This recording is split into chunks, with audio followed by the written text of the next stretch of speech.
که تلاش‌هایش در چند مرحله نهایی مسابقات قهرمانی جهان ثمر نآورد و این سال هم رجوع کرد، کوشش نمود و تا به این مرحله با 3 غلبه راه مبارزه را هموار کرد و به فینال برآمد.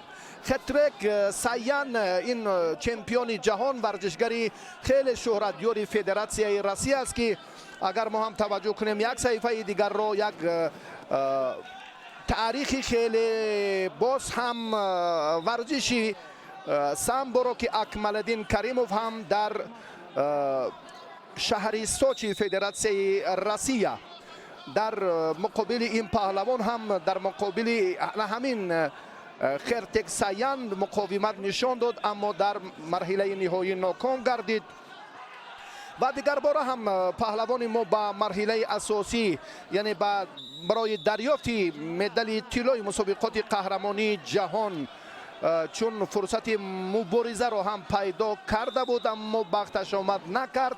ناصر بازارов سرمربی منتخب سامبوی جمهوری تاجیکستان نظاره و توجه به این سمت دارد. استاد ورزش درجه بین المللی، عنوانهای پهلوان ما بررسی خیلی زیادند و اشتراکچی مسابقات قهرمانی جهان مدال برنجی در چمپیونات جهان دارد. در مسابقات قهرمانی جهان هم 2 مرتبه با دریافت مدال نقره شرف یاب گردیده است.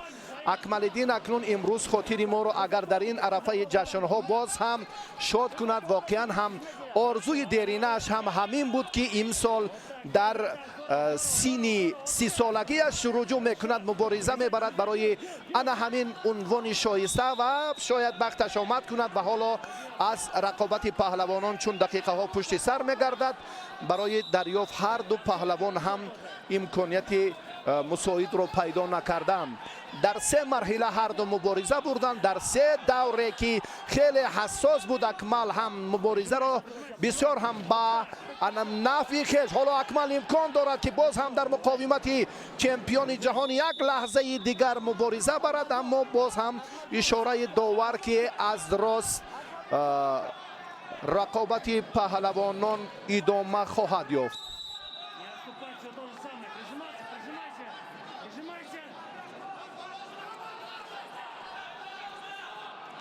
رقیبشون در به دست آوردن نتایج ارزنده خیلی هم به کارنامه‌اش اگر توجه کنیم خیلی نتیجه های شایان هم دارد.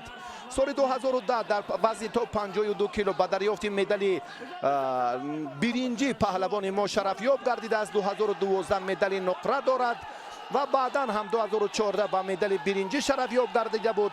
در کاسابلانکا سال 2015 مدال نقره. سوچی مسابقات قهرمانی جهان فدراسیون روسیه سال 2017 مدال نقره و در نوی صد سربیا هم مدال نقره رو پهلوانی ما به دست آورد. 4 مرتبه در مرحله نهایی مسابقات قهرمانی جهان ورزشگری تاجیک با گرفتن مدال نقره شرف یاب گردیده است. این بار 5م است که رجوع میکند و اکنون از خود متانت و مهارت بهتر هم نشان خواهد داد. ما امیدواریم که پهلوان ما در مبارزه امروزه هم از همان کسبیت خود استفاده میکند و وقتی که امروز هم اکمالالدین به مرحله نهایی مسابقات قهرمانی جهان دفعه 5م راه یافت، الکی همه مخلصان هم با یک صمیمیت انا همین لحظه را پزمان بودند که باشد که اکمالالدین در نهایت کار هم موفق گردد. امیدواریم اکمالالدین فرصت دارد 2 دقیقه دیگر حالا امکانیتی باز هم مبارزه بردن برای پهلوانان هست.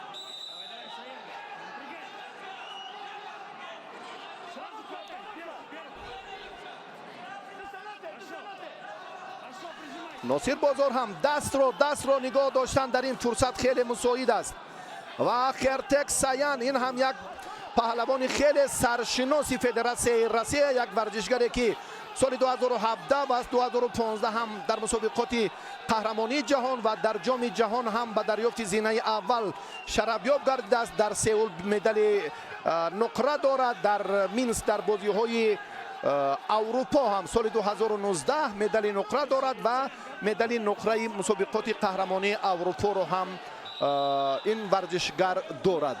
و 34 ساله است. پهلوان ما 30 ساله است. رقابت هر دو ورزشگر هم بسیار پرشدت پشتی سر میگردد.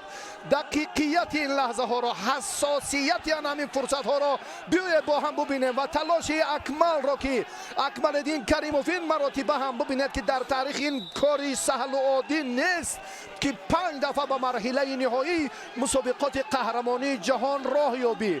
واقعا هم یک صحیفه تاریخی ورزشی میهن است.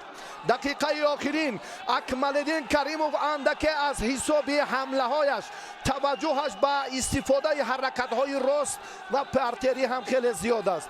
تقدیر این رقابت را اکنون ما بعد 40 ثانیه بخواهیم دید. اکمالدین این کوششش هم ثمرآور نیست و بسیار رجوع کند، تلاش ورزد که در پرتر و مخصوصا در همان حالت هیجان خود را بیشتر احتیاط کند. این مخلصان اکمالدین و فرهاد رحمت الله هم یک اشاره میکند دیرکت سروری کلوب مرکزی ورزشی ارتش که اکمل باز حالا امکان دارد دستی راستی رقیب را گرفت، حرکت های باز هم غیر چشم داشت را در این لحظه ها دست را بر کند، کشیده از بالای خلعت رقیب دارد، آنگه نورا نلا نور می شود، اما از میدان باید بیرون نبرد که داوران این را هم زود پیخست میکنن و در این جریان هم اعتراضی این داور. در حقیقت هم تلاش مبارزه پشت سر میگردد. اکمل یک حرکتی دیگری سر کیف رو استفاده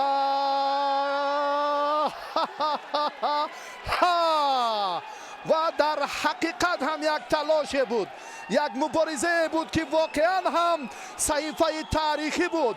واقعا هم این روزی فراحی که به ما نصیب گردید.